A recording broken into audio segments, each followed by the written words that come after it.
पिछले एक सप्ताह से एक ही चर्चा पूरे पटना और बिहार भर में चल रही है कि लोगों के चालान कट रहे हैं। अगर आपने हेलमेट नहीं पहना है, आप गलत लाइन क्रॉस कर गए या फिर आप किसी तरह के सड़क परिवहन विभाग द्वारा मानक जो हैं उसको अगर पार करते हैं, क्रॉस करते हैं लाइन, तो आपका चालान कट जाएगा। और ये चालान काटने के लिए कोई आपके पास नहीं आएगा, बल्कि आपके घर पर सीधे उस कैमरे के फ़ोटो के आधार पर चालान भेज दिया जाएगा। अब इस पूरी प्रक्रिया को लेकर के कई तरह की शिकायतें भी आ रही हैं। आप भी परेशान होंगे। तो यदि आप परेशान हैं, आपका भी गलत चालान कट गए, तो आप सुन लीजिए मंत्री महोदया को। उन्होंने स्पष्ट कर दिया है कि अगर ऐसा कुछ होता है तो उसकी क्या प्रक्रिया है, और अगर आपको गलत चालान भरना पड़ रहा है तो उससे कैसे बच सकते हैं। सुनिए क्या कह रही हैं मंत्री महोदया। चली जाती है, इसको लेकर के आप लोगों ने कोई समीक्षा की है या कोई इस पर निर्देश दिया गया है? 2-3 दिन बाद चालान जा रहा है। देखिए, ये जो बात आप बता रहे हैं कि चालान की बात बता रहे हैं हेलमेट के लिए, अभी हम भी पटना में घूम रहे हैं, देख रहे हैं कि सभी लोग ये हेलमेट लगा के चल रहे हैं। जो पीछे भी बैठे वो भी लगा दे रहे हैं, क्योंकि देखिए उसमें आपकी ही सुरक्षा होती है, जनता की सुरक्षा के लिए ही ये सब किया जाता है। अगर आप बोल रहे हैं कि हेलमेट लगा हुआ है, आप फिर भी चालान कर रहे हैं, तो इसके लिए भी हमने विभाग को बोला कि इसको देखवा लीजिए क्या मामला है। अगर उस तरह की बात होगी तो उसको ठीक किया जाएगा।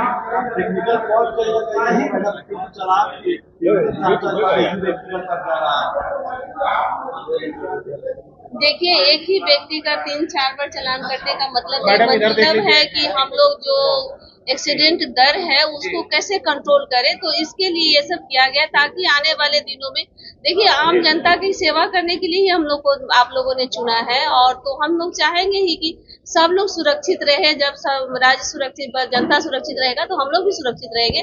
इसीलिए इसको ध्यान में रख करके कि इस दर को कैसे घटाया जाए, इसके लिए ये सब किया गया। देखिए, आप इसको जिस लहजे में लीजिए, ये आपकी सोच है, और कि राजस्व के लिए किया जा रहा है। ये एक्चुअली में आप ही लोग कई बार ने सवाल किया कि मैडम इतना एक्सीडेंट दर क्यों बढ़ रहा है। कई बच्चे चलाते हैं गाड़ी, एक्सीडेंट कर जा रहे हैं, तो उससे बहुत तरह की परेशानियां हो रहा है। तो इसको ध्यान में नहीं, देखिए, नियंत्रित करने के लिए जब तक आप कोई भी रूल और डिसिप्लिन को नहीं लाइएगा तब तक नियंत्रित नहीं होगा। तो डिसिप्लिन जरूरी है। आप दूसरे राज्य में जाते हैं, कैसे आप सारे डिसिप्लिन को फॉलो करते हैं, तो यहाँ क्यों नहीं हम लोग कर सकते हैं?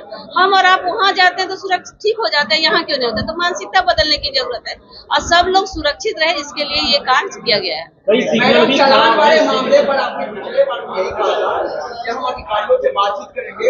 आप कब बातचीत करेंगे? एक व्यक्ति का 5 चालान कटना है। देखिए, ऐसा है कि एक चालान बात करने की, जहाँ तक आप बोल रहे हैं, हमने बात किया और वो पता चला कि देखिए होता क्या है ना कि अगर कोई पर्टिकुलर एक जगह अगर चालान कट रहा है तो वहाँ उस रूट को छोड़ करके लोग दूसरे रूट पे चले जाते हैं। तो ये कुछ दिन तक ऐसे किया जाएगा ताकि ये चीज को नियंत्रित किया जाए। नियंत्रित करने के लिए डिसिप्लिन बहुत जरूरी है। मैम, आपको नहीं लगता कि अवेयरनेस के लिए कि लोग चलाए, कंट्रोल करने के लिए कुछ निर्देश जो हर रोड पर पत्थर पर लगाना चाहिए, तभी तो लोग पालन करेंगे? किसी को पता ही नहीं है कि कैसे जाना है, कैसे नहीं जाना है, कैसे जाने की चालान कट जाएगा।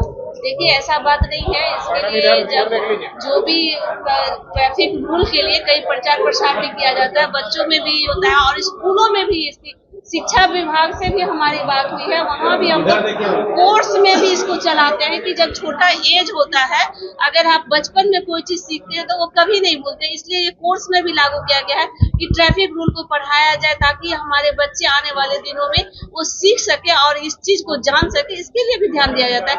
ऐसा नहीं है कि अचानक किया जा रहा है, सारी व्यवस्थाएं किया गया है। और देखिए, नुक्कड़ नाटक का व्यवस्था किया जाता है, प्रचार प्रसार भी इसके लिए तेज किया गया है।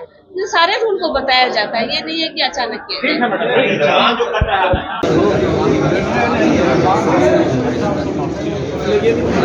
बीजेपी वाले पार्टी ने कोई सर्वे भी करवाया है क्या यूपी में?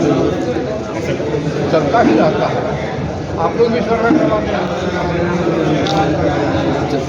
सर। जिस तरह से कास्ट सेंसस को अब हाईकोर्ट से हरी झंडी मिल गई, आप बिहार में जाति रहित गणना होगी, कैसे देखते हैं? लेकिन सुप्रीम कोर्ट में भी मामला चला गया है। हम लोग पहले से मांग करते थे, भारत सरकार की मांग की,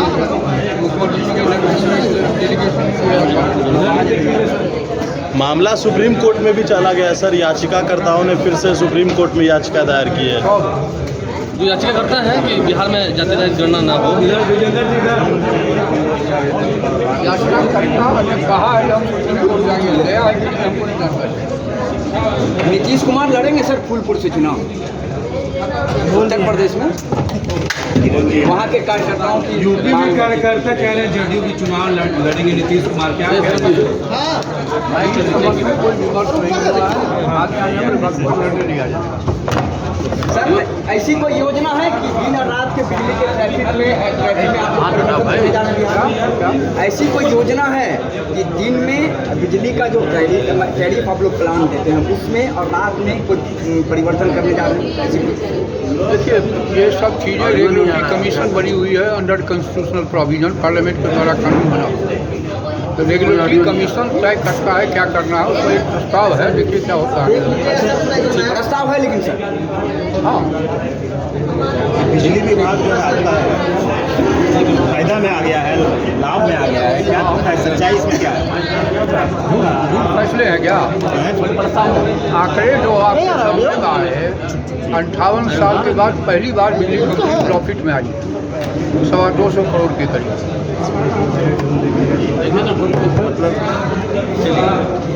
आप लोग महंगी बिजली खरीदते हैं, महंगी बिजली खरीदते हैं, आप लोग का कहना था। हम लोग तो बराबर मांग कर रहे हैं वन नेशन वन टैरिफ होना चाहिए। जैसे वन नेशन वन टैक्स हुआ, GST हुआ, वैसे वन नेशन वन टैरिफ होना चाहिए। ईस्टर्न रीजन में महंगी बिजली मिल रही है। और बिहारियत से सरोकार रखेनी तो सब्सक्राइब बटन दबा के चैनल के सब्सक्राइब कर ली। ओजे एगो घंटी बा, ओकरा बटन दबा देला से कुल सटीक और मारक खबर रुआ मुफ्त में मिल जाई।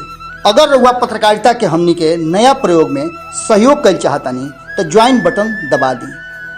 पेटीएम नंबर नोट कर ली 9386816700। धन्यवाद।